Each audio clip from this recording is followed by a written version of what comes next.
Welcome back to Teacher's Book Club. Today I have the unfortunate... I've read the Dragonbone chair. I started on it last weekend. It was so slow and boring, and I was falling asleep. I ended up reading the Cradle book that I was on, and I think some Murder Bots, and started back on this weekend. It took me like 2 weeks to read it. Finally finished it just now, and it's like an example of what you should not do.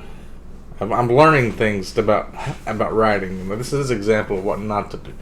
Even though, like, a lot of people like George R. R. Martin, Christopher Paolini, Patrick Rothfuss all said this was inspiration for them, and I guess it's because it's older that nobody had written anything. I don't know. So many ways that it's bad. I'll try to explain. The thing that I learned is that there's not a lot of dialogue. You know how, like, actors will do like a lot of popular movies, and once they get popular they'll do like a passion project, and it's like you kind of gotta earn the ability to do the passion project. You can't just like go straight into it. Nobody's gonna respect you. So like you gotta do enough dialogue to keep people interested.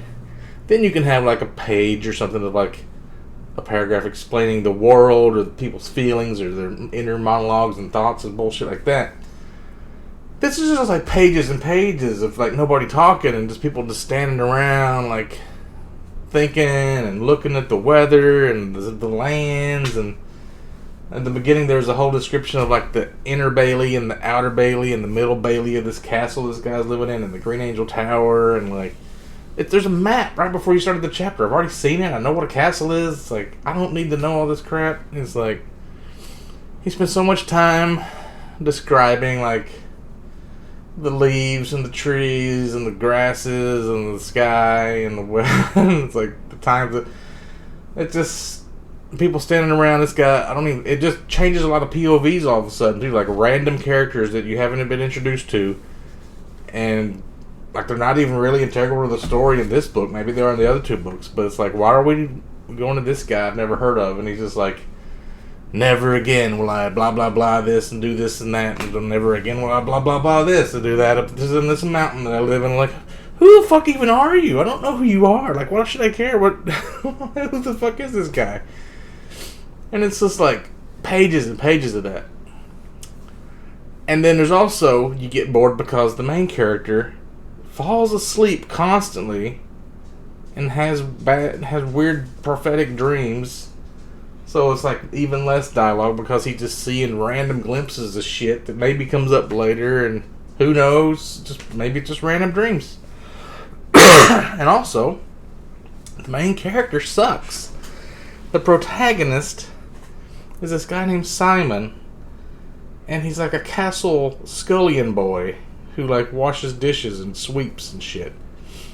He has no skills. There's kind of a hint that maybe he had a weird birth, and like this guy, the doctor of the castle, is taking care of him, and the doctor eventually takes him as his apprentice. But they call him a moon calf because he's kind of like, I took that to mean he was slightly retarded.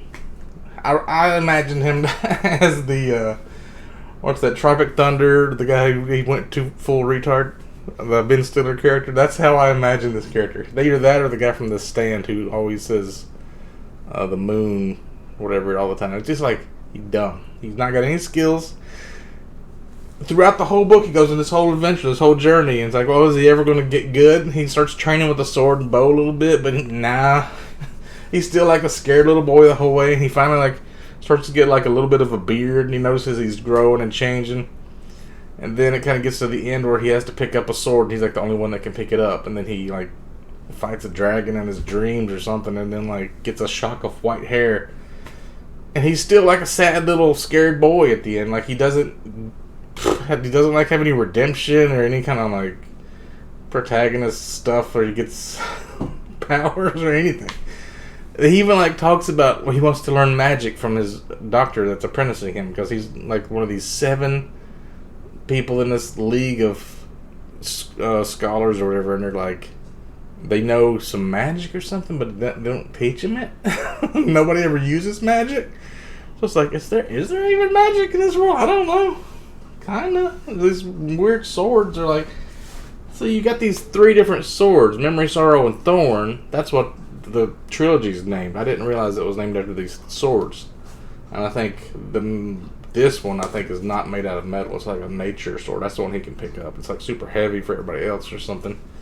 Or it just goes where it wants to go or something like that. Because you got like the Fae. I mean, there's interesting things to these books, but you don't get any of it. There's this whole thing about the castle he lives in used to be owned by the fairies, right? And he also stole a lot of shit from American history. And he's like, there's this thing about land bridges people came across, and they stole the land of the fairies, the Fae folk, which is exactly like the Americans taking over the Indians. Even like the language of the fairies is kind of like, sounds like Indian language.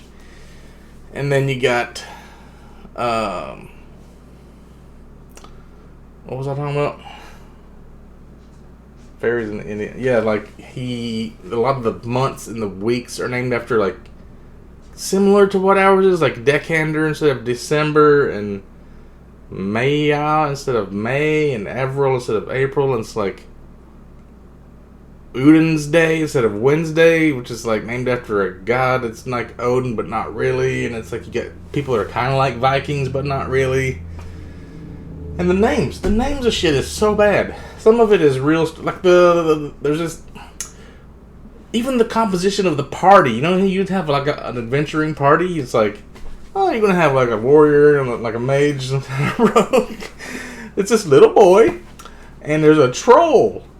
Is it like a regular troll from Skyrim or a big ass troll from like one of these like Harry Potter or something? No, it's not any of those kind of trolls. It's like, he kind of reminds me of E.T. or something. He's like a short, wrinkly guy or something. They don't really explain what he looks like, but that he's short and he can ride a wolf, so he has to be small enough to ride a wolf. And he talks. His name is Benabini Kega Benabig or something. He's just shorten it to Benabig. And there's this place called Hernystar, or Herny Sadhark. The people from there are called Hernystiri. And they're just weird ass fucking names of people, dude. Like unnecessarily long. What was this one? Oh, here's all the holidays. Fayever, Marius. Oh, Midsummer's Day, Beltane. Beltane instead of Beltane. St. Granus Day. Harrow's Eve instead of Hallows Eve. Novander instead of November. So then, like, he's stealing stuff from our world, kind of. So it makes you think. But it also, you see where George R. R. Martin stole a bunch of his shit at the same time. Because there's a few words that George R. R. Martin and this guy is the only place I've ever seen them use the words. Can't remember what they were. But then there's also, like, he dreams of this big wheel, you know, and in Game of Thrones they had, like, the wheel. It was, like, the slavery that Daenerys broke, whatever. There's a guy that's missing a hand, just like Game of Thrones. There's, like, this winter coming kind of a theme, just like Game of Thrones. There's a Storm King in this instead of a Night King in Game of Thrones. But Game of Thrones is actually good, so I'm glad he stole it. So don't feel bad about it. But then, I don't know, it's like the first half of the book is just super freaking slow. There's this guy, Pryrates. He's like a wizard. It used to be one of those League of Scrolls or whatever they're called guys. And he takes over. The king dies, just like Game of Thrones. So it's like, what happens when a beloved king over time of peace dies? He's got these two sons that take over. But for some reason in this world, the younger son inherits the throne. So the older son kind of gets exiled because they get into a fight. And the younger son thinks he's going to take over, wants to try to take his crown from him or something. And Pryrates kind of corrupts him. And he gives him that sorrow sword. See, that's what really pisses you off, man. There's a lot of cool shit happening, but you don't see any of it. It's happening like in the above world, where you're just on this journey with Simon and this fucking troll and a wolf. And eventually he meets this girl who turns out to be a princess, so it's kind of like Zelda a little bit. And that's the whole party. It's a wolf and a troll and a little boy, and then eventually a girl for a little while. And then he gets to this place and he add on like a couple of random guys. The guy that was training with the sword and like a couple of random guys. Then they go on an adventure and then they meet the fairy folk. And a couple of those guys join them. So it's kind of like Tolkien a little bit, like where he's the only one that can pick up the sword, and Frodo's a little scared bitch, the only one that can wear the ring. So he kind of stole from Tolkien, and then George R. R. Martin stole from him. But it's like, there's good elements. There's this part where he flees the castle because he gets... Oh, the Priorites kidnaps the prince, puts him in this dungeon. Simon, the little bitch, finds him and sets him free. Goes get to the doctor. The doctor, these guys start... they're gonna, like, turn him in or something, and then, like, they attack him and then kills the doctor. He escapes at the bottom of the castle somehow. So... Yeah, so he's on his adventure, and then he goes to this place that's just right outside the castle, pretty much. It's like this hill where these stones are at, and he kind of hides, and like Priorites and the prince show up. This is where they get that sorrow sword. These people called the White Foxes. It's really interesting. They're like really interesting folks that we never hear from again until the very end. They show up on this wagon, this black wagon. Everybody's like talking about throughout the lands, like everybody keeps seeing this mysterious black wagon, and they come and it brings us coffin or whatever, and this spirit of Inaluki or whatever, the Storm King. It's like his right hand man or something shows up and like gives him the sword, and it's like all this weird intrigue and like the world. Like they're going through the forest and they're being chased by this guy with a bunch of dogs. That's the story we get while he's constantly falling asleep and describing the forest. And then in the actual world, this shit's going on with these white foxes and like all kinds of plagues start happening and people start rebelling against the king and all this like intrigue and like wars breaking out. The world's going to shit, but we're not hearing about any of the details of that, which will be an interesting story. We're getting the boringest story of Simon and his wolf and troll friend. And he ends up like saving this fairy guy, and he gets like this white arrow that made I want him a debt. So when he comes out later, it's useful. And then there's a pretty good siege. Like halfway through, it starts getting better.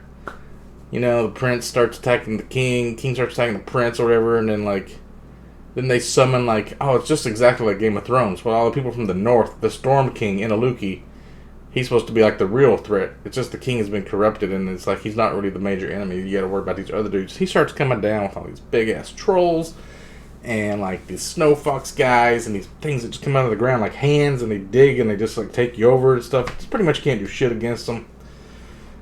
And they start wrecking shit, and it's just like, that would have been way more interesting if it was more of that kind of stuff.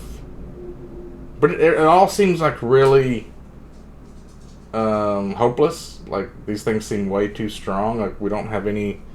There's just like legend. If you bring the three swords together, there's something you could maybe turn the Storm King away. Or I don't know how, or nobody knows really. It's just all like legends and books that are being like burned in places, and I don't know, nobody really knows. It's just like the main character sucks. This whole strategy for dealing with this shit sucks. It's like, it's pretty hopeless, guys. And then you keep switching POVs to these other random characters, like Marjorie. It's some woman in some place. I have no idea what her fucking connection is. There's some guy. He's like one of these League of Scroll guys. I think he has one of the swords or knows where it is or something. Just all these other guys. Like his son stabbed him in the back as he was trying to help the prince. It's like, there's not enough. Like, you either should have left him out, edited them out and put them in another book, or gone into more detail about them, because this is like, you barely know anything about these people, and you're just trying to stay awake with all the fucking sleeping and having dreams and describing the winds and the snows and the trees and the summer fields and the hay and the shit, and you don't care anymore. By the time you actually get, oh shit, so the actual information's coming in, I gotta wake up. This is like, if there was more like dialogue, you know, a little descriptive paragraph, dialogue, and then like it would keep you awake. Instead of just like page. It was like, here's describing what a field looks like. Halfway through the book, I'm like, he's gone from the castle to this forest that's right outside the castle. He hasn't gone anywhere. The third book is called To Green Angel Tower. So you'd think that would be like the end of his journey. No, that's where the journey fucking starts. He was a castle boy. He goes in the Green Angel Tower at the very beginning all the time. Plays in it, climbs on the roofs. So I guess he's got to go all the way out here and then go all the way back. I guess. I don't know. Anyway, I'm not going to read the other 2 books, so not this year probably. So let's see, I've marked them out in red. So I got 2 more books opening up in my slot of my 60 books I plan on reading this year. I'm actually ahead of schedule because I've read these Murder Bots, and I just read this Cradle one too. So I'm kind of like, I'm at the pace I'm going. I'm actually like 120 books a year or something. I think I'm like double what I should have or something like that. But a lot of these books I plan on reading are pretty thick boys, so they're probably going to be. So I added these alts in. I added some Blake Crouch. Billy Summers is one I was trying to think of last time. That's the Stephen King. It's at the library. I'll have Night of the Seven Kingdoms and Fire and Blood. I need to read those. George R. R. Martin. And I got the 3 odd books that I haven't read from Dean Koontz, and the Salem's Lot I forgot about. And now I've got Tommy Knocker's Misery and Dark Half. And all these Stephen King books I want to read too are kind of calling my name, so I'm going to have to switch some of those in there. And then, like, before I realized this book sucked, which now it's kind of getting good. I kind of want to finish the trilogy because it got good towards the end. But I already went ahead and ordered Tad Williams' Otherland series. So, I've got all this shit. This is supposed to be... I thought somebody said it was about like a video game world or something. Otherland. But then you open it up, and it's like... What is this? It looks like some Maya or Aztec kind of stuff. Which I thought I read something about that. So I don't know what this is. Wait, what? Talking about drones, keyboards? Maybe it's sci-fi. I don't know what the hell this is. South Africa? South America? Anubis? I don't know what the hell this book is. I think it's like the real world and then they go to a portal to another land. That's what's called Other Land.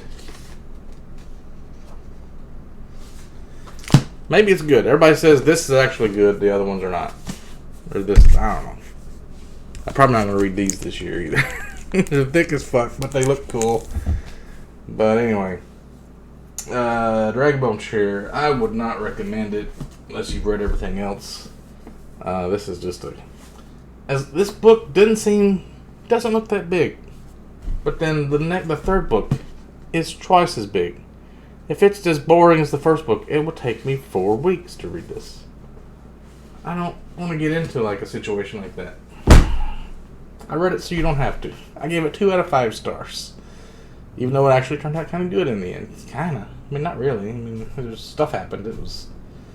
I don't know. The pacing. The pacing was real bad.